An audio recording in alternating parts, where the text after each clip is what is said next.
Modow. Have you ever wondered how many lives have been lost in the name of glory?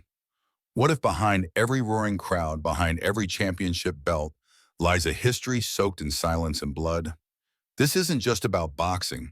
This is about the price paid to entertain the world. From the tragic fall of Patrick Day in New York to the silent departure of Maxim Dadashev in Russia, boxing has delivered not only triumph but tragedy. In this video, we pull back the curtain on the brutal truth. The 1,604 recorded deaths in the ring since the early 20th century, the young dreams turned into funerals, and the haunting debate: is this noble sport still worth the risk, or has the cost become too high? Stay with us, because what you're about to discover might change how you see every punch ever thrown. The bell echoes like a funeral chime, a final round, a final breath. The crowd moments ago thundered with energy, but now silence creeps in. One fighter lies motionless, the referee waving and medical staff, the announcer falling silent. It's not just a match that ends, it's a life. This was no metaphor. This was real. A man walked into the ring and never walked out again. That man could have been Maxim Dadashev. It could have been Patrick Day. It could have been any of the 1,604 souls who lost their lives in the boxing ring since the early 1900s, according to the Journal of Combative Sport. This isn't just about sport anymore. This is about how easily glory and death can stand in the same spotlight. Slow-motion replays glamorize the knockouts, but what they never show is what happens after the camera cuts: CT scans, comas, funerals. These moments don't trend, but they are real. And for every fighter stepping through the ropes, they are a whisper in the ear: you may not come back. For men like Hugo Alfredo and Boris Stanshov, there were no second chances. Within 10 days of taking that final fall, they passed. Victims not of crime or war, but of a sport celebrated for its raw, unfiltered violence. And yet there is something deeply human in boxing, something that draws both athlete and audience into its savage poetry. It promises transformation: poverty into fame, weakness into power, fear into respect. But what it doesn't promise is survival. No fighter ever truly trains for death, but it remains the shadow opponent, always lurking. In every punch that lands, in every moment of pride, death is always just one mistake away. Consider the average: 13 deaths per year, and these are only the recorded ones. Many more fighters suffer silent declines, trauma that doesn't take their lives immediately, but slowly robs them of speech, of memory, of movement. They walk out of the ring but leave pieces of themselves behind. The bell rings again. A new round begins for someone. For another fighter, it's their first match, a dream finally becoming real. But for someone else, it may be the final chapter. The terrifying beauty of boxing lies in this: the very thing that makes it thrilling is also what makes it lethal. That bell doesn't just start a fight, it starts a countdown. As the camera zooms in on the stretcher, as the lights dim over the ring, we ask a haunting question: how much more are we willing to lose for the sound of applause? The names are etched into the memories of fans, but more than that, into the scars of the sport itself. Maxim Dadashev, a Russian fighter who collapsed after a punishing bout, never woke up. Hugo Alfredo, an Argentinian boxer, died just 10 days after his last fight. Boris Stanshov from Bulgaria was exposed posthumously for having fought under a false name to bypass medical restrictions. He paid the price with his life. And Patrick Day from the United States, who, after taking a brutal knockout, succumbed to brain trauma despite the best efforts of modern medicine. These are not isolated events. They are echoes in a global pattern of sacrifice. Fighters giving their lives not on battlefields, but in arenas lit by spotlights and fueled by applause. Behind each name is a flag, a grieving family, and a crowd that did not know they were watching someone's final performance. The tragedy stretches beyond language or borders. These men came from different cultures, spoke different tongues, but were united in one thing: the unbearable cost of glory. There's something unsettling about how the broadcast cuts away, how the cheers soften, how silence takes over the arena when the fighter doesn't get up. But the show goes on. The name is remembered, The match is archived, and then another bell rings. Another fight begins. We ask ourselves, are these deaths necessary casualties of a noble sport? Or are we disguising brutality as entertainment? The truth is painful. These stories are not from a century ago. They are recent, documented, real. The human toll is not theoretical, it's visceral. And still, the system moves forward. Commissions offer condolences, promoters shift attention to the next main event, and fans scroll past the news headlines. But for the families left behind, and for the fighters who shared the ring with the fallen, the weight never lifts. These tragedies are a mirror, reflecting the contradiction we refuse to face. How can a sport that builds discipline and saves lives also destroy them so completely? If the price of triumph is death, then what are we really celebrating? This isn't just a cautionary tale, it's a wake-up call. Because each of those names, Maxim, Hugo, Boris, Patrick, they weren't statistics, they were dreams. And the ring, for all its glory, sometimes becomes their grave. Statistics are cold, unfeeling things, but sometimes they scream louder than any voice.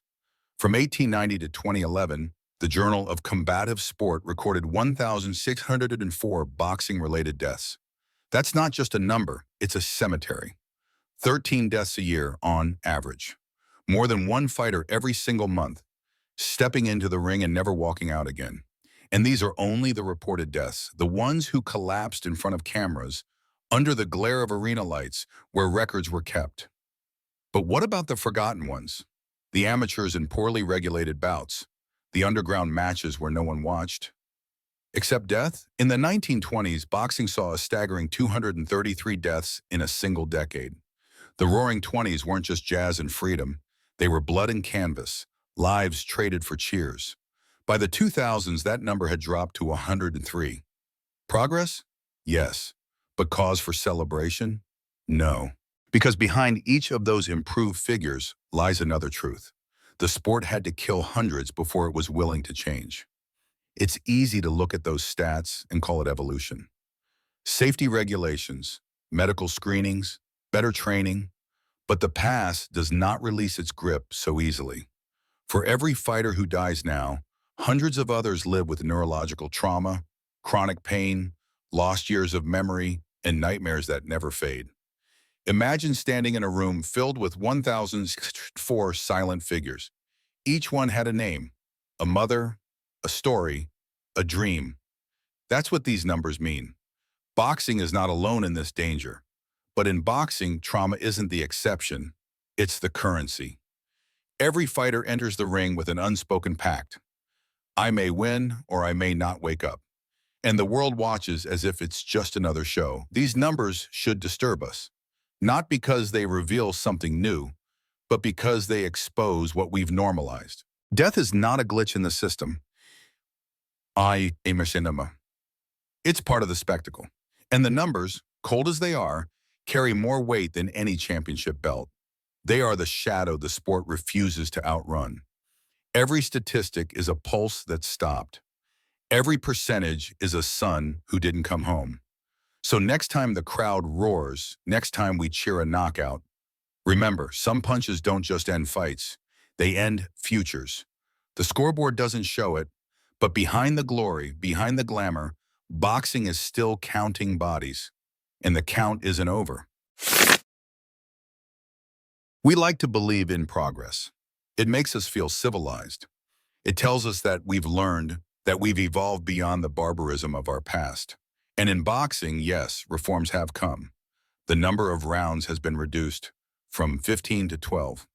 Medical checkups are more frequent. Referees are trained to stop fights earlier. Protective gear for sparring. More ringside physicians. It all sounds like responsibility, like safety, like we've found a way to keep the violence in the ring, but leave the tragedy behind. But then the camera zooms in on the eyes of a coach, watchful, anxious, praying that their fighter walks back to the corner alive. Because in reality, the blood still flows. Reducing the number of rounds doesn't change what's packed into every second. If anything, it pushes fighters to go harder, faster, more violently, knowing they have less time. That urgency is a blade, one that cuts both ways. Medical screenings catch some risks, but they can't predict when a perfectly legal punch will rupture a brainstem or collapse a skull. The reforms don't stop the brain from rattling inside the skull with every blow. They don't change the fact that consciousness can be erased in a fraction of a second. Boxing remains a sport where death is not an accident. It is always a possibility waiting just beneath the skin. There's a terrible irony here. Every safety measure makes the sport look more polished, more acceptable to the outside world. Gloves are heavier. Corners throw in towels faster. Commentators praise referees for protecting the fighter. But none of it erases what boxing fundamentally is: a game of controlled, strategic damage. A sport where the goal is to hurt, to incapacitate, to dominate with fists. That hasn't changed. It can't change. Because if it did, it would no longer be boxing. So the world watches with a clean conscience. Because now we've done enough, haven't we?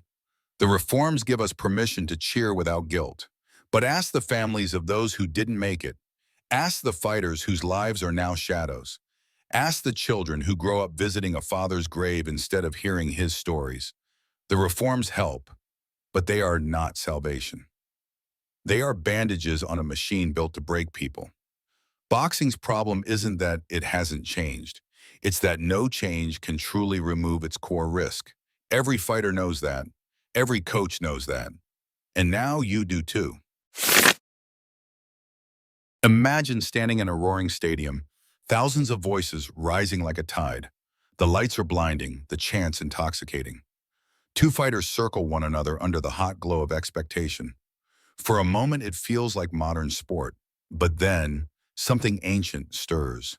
The rhythm of the punches, the spray of sweat, the collapse of a body. The crowd erupts, and you realize this isn't just a boxing match. This is a ritual, a sacrifice. The Colosseum never truly died, it just changed its name. When Patrick Day's body fell, limp, his head thudding against the canvas, there were cheers, then silence, then sirens. But the real silence came days later when he died. And yet, the sport moved on. Another match, another name on the card, blood cleaned off the ropes like chalk on a blackboard. In Roman times, the crowd demanded blood.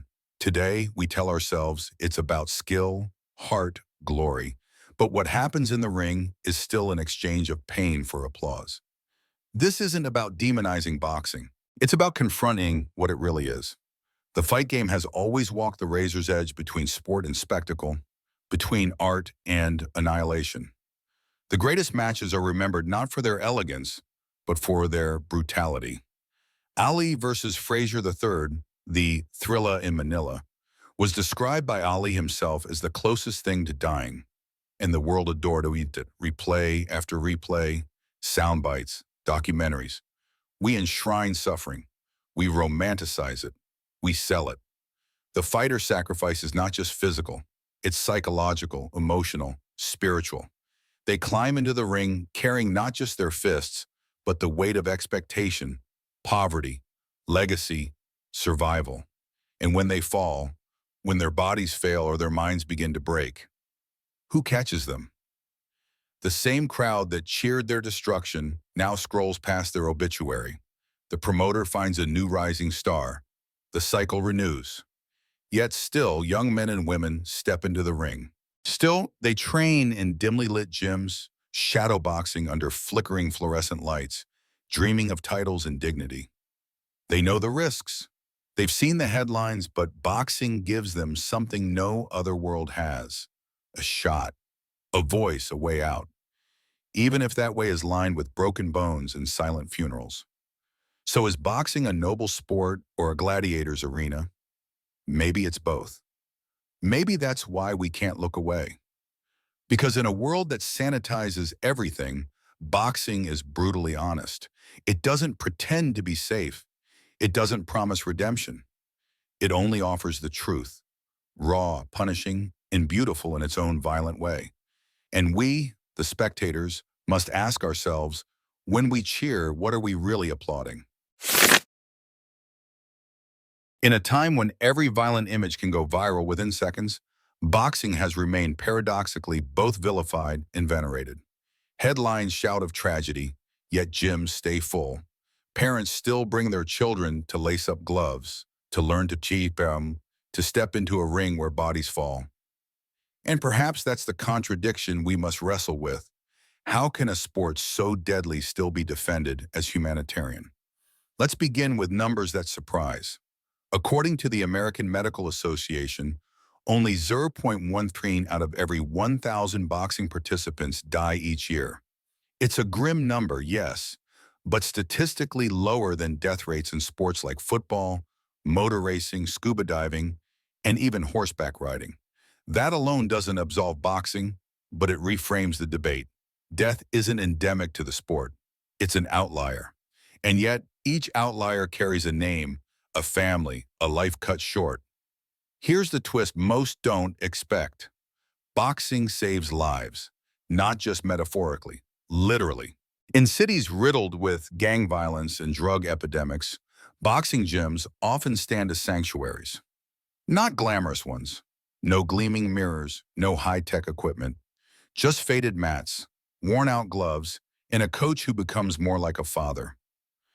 Young men and women come here not to die, but to survive, to find purpose, to avoid the pull of the streets. The ring teaches them discipline, limits, how to endure pain, how to channel rage, how to control themselves when chaos boils inside. For many, it's their only structure in a world without one. This is what the World Boxing Federation means when it says, boxing teaches discipline, it saves lives. It's easy to scoff, to see that line as PR spin. But sit in a gym in South Chicago or East Baltimore, watch a 13-year-old hit the bag instead of carrying a weapon, and the truth becomes harder to ignore. These aren't future killers. They're kids with fire in their hearts and no safe place to burn. Still, the duality persists. We can't deny that boxing can kill, and yet, in other ways, it prevents death. It gives the angry somewhere to go, the lost somewhere to belong, the abandoned a reason to believe in themselves. And so, society finds itself in a moral bind. We hate what boxing represents when tragedy strikes, but we love what it prevents when it works. It is brutal, but not senseless. It is violent, but not without purpose. In a culture addicted to safety, boxing reminds us of something primal, that confrontation, pain, and struggle are not always to be avoided, but sometimes embraced, shaped, and overcome. And for those who dare to step through the ropes, who accept that risk, who live with both glory and guilt, they force us to ask, is there more humanity in the fight than in avoiding it? Maybe the gloves, bloodied and worn, tell a deeper story, one not of destruction, but of redemption through struggle. When the gloves come off and the stadium lights dim, what remains isn't just bruises or belts. It's the human weight of what happened. In 2019, the world watched in heartbreak as American boxer Patrick Day was carried off the canvas after a knockout. 4 days later, he died. His opponent, Charles Conwell, was just 21. In the silence that followed, Conwell did something unexpected. He wrote a letter, not to the media, not to his fans, but to Day's family. If I could take it all back, I would. That sentence, trembling in handwritten ink, carried the kind of remorse that no victory could erase. This wasn't just a fighter. This was a young man shattered by the cost of his own fists. Conwell wasn't a monster. He was a boy who loved the sport, who trained with discipline, who believed in competition. But the sport, this sport, can change everything in a single moment. That's the brutality few speak of. Not just the physical toll, but the emotional damage on those who survive. His letter wasn't strategy. It wasn't PR. It was grief. Raw, unfiltered, breaking through the walls of machismo that so often shield fighters from vulnerability. In that letter, you didn't read a killer's excuse. You read a human being's nightmare, and it pierced the world. Because for all the action replays and pay-per-view hype, what boxing leaves behind is real.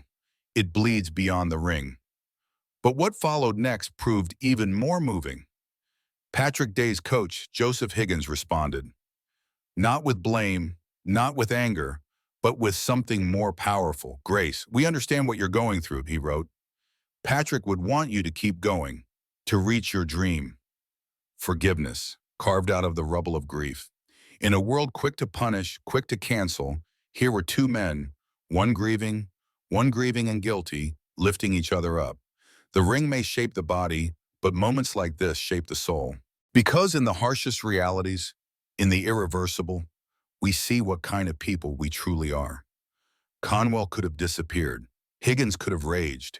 Instead, they chose compassion. Pain still etched their words, but from pain came healing. And in that healing, we saw something boxing rarely gets credit for, its capacity to birth character. When you hear stories like these, you begin to understand why boxing still matters. Not just for the punches thrown, but for what comes after. The mourning, the mercy, the men who walk away not just hurt, but humanized. In this ring, there are no villains, no saints, just people navigating the razor's edge of life and death. And sometimes when it all goes wrong, it's not the knockout that defines them, but the courage to say, I'm sorry, and the strength to forgive. The sun hadn't yet risen over the gym when Joseph Higgins opened the letter. The ink was shaky, the words simple, but the emotion bled through every line. Charles Conwell had written not out of duty, not because someone told him to, but because he couldn't sleep without saying something. And Higgins, coach and father figure to the late Patrick Day, sat with the weight of it in his hands. Every word from Conwell felt like a punch, not out of anger, but empathy. And when Higgins responded, it wasn't with blame. It was with understanding so rare in a world desperate to assign fault. Patrick would want you to continue, he wrote. He believed in the dream. It was a moment not forged in the ring, but in the silence that follows tragedy. A moment when the world didn't see trainers or fighters, winners or losers, but two men on opposite ends of grief reaching out. Higgins' reply didn't erase the pain. It didn't bring Patrick back. But it offered something even more radical. Permission to keep going. Permission to heal. Permission to become something more than a victim or a villain. And that changed everything.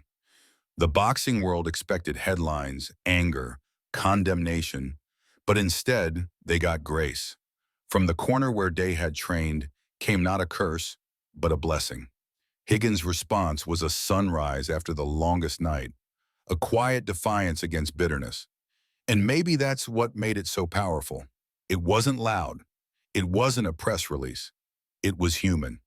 And in this blood-stained sport, humanity is the most radical act of all.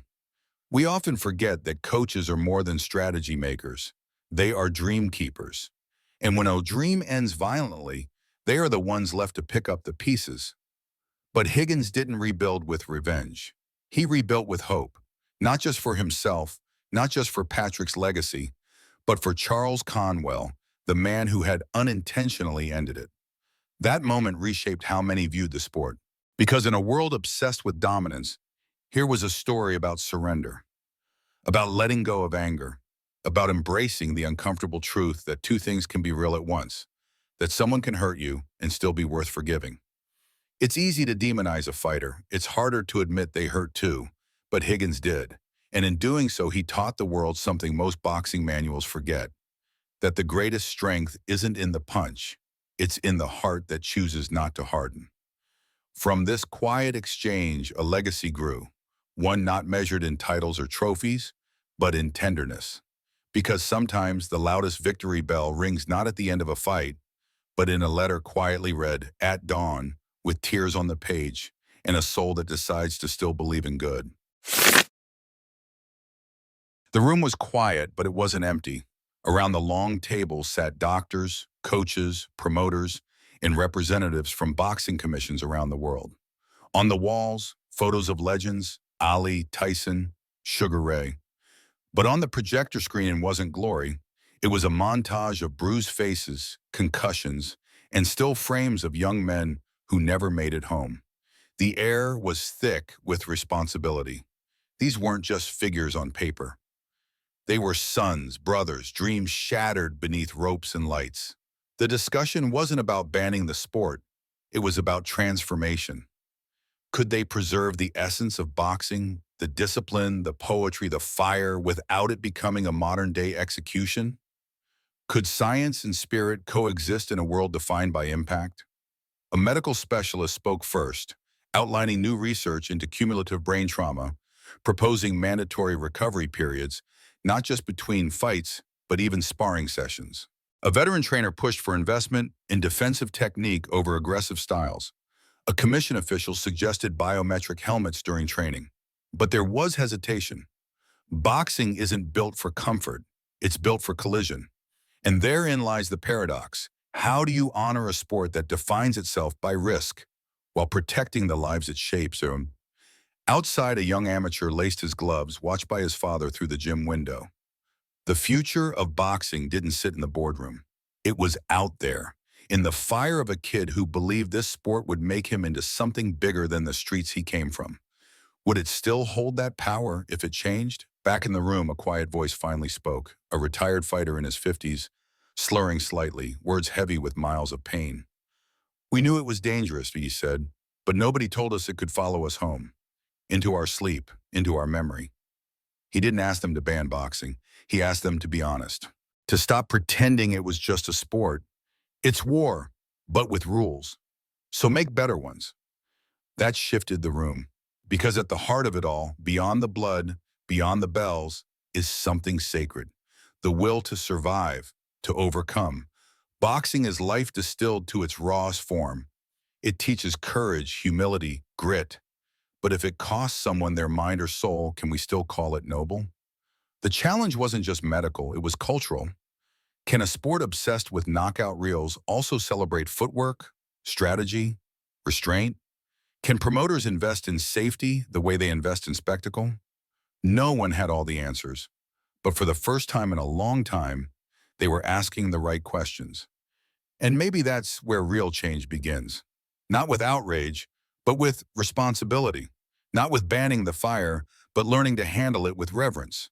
Because boxing will always be brutal, but it doesn't have to be blind. And if the sport dares to evolve without losing its heart, it just might prove that the greatest fight isn't between two men in the ring, but between tradition and transformation, pain and protection, death in a future worth fighting for. There's a moment, just before the bell rings, when everything goes silent. The crowd fades, the cameras disappear, and all that's left is the fighter, staring across the ring at another human being. Someone with dreams, fears, someone who might not walk out the same. That silence is sacred. It's not the roar of war, it's the whisper of consequence. As the sport continues to evolve, so too does its soul. The days of blind acceptance are over. Now every punch is shadowed by questions. What damage does it leave behind? What life will it change forever? Is this about proving worth or sacrificing it? Behind every tragic headline is a family torn apart. A mother who prayed her son would survive the night. A girlfriend who never got to say goodbye. A coach replaying every round, wondering if he should have stopped it sooner. And for what? A belt? A bonus? A moment on television? But still, there is something hauntingly beautiful about boxing. A fighter rising after a knockdown. A battle of wits and will. The dance between fear and courage. It is, in its purest form, a mirror of the human condition. We fall, we rise, we learn. What the sport demands now is not perfection, but humanity. Athletic commissions must be held accountable. Medical oversight can no longer be optional. Promoters must invest in safety as fiercely as they market danger. And fans, we must evolve too. We must cheer not just for knockouts, but for brilliance, defense, survival. It's not weakness to want less death in the ring, it's wisdom.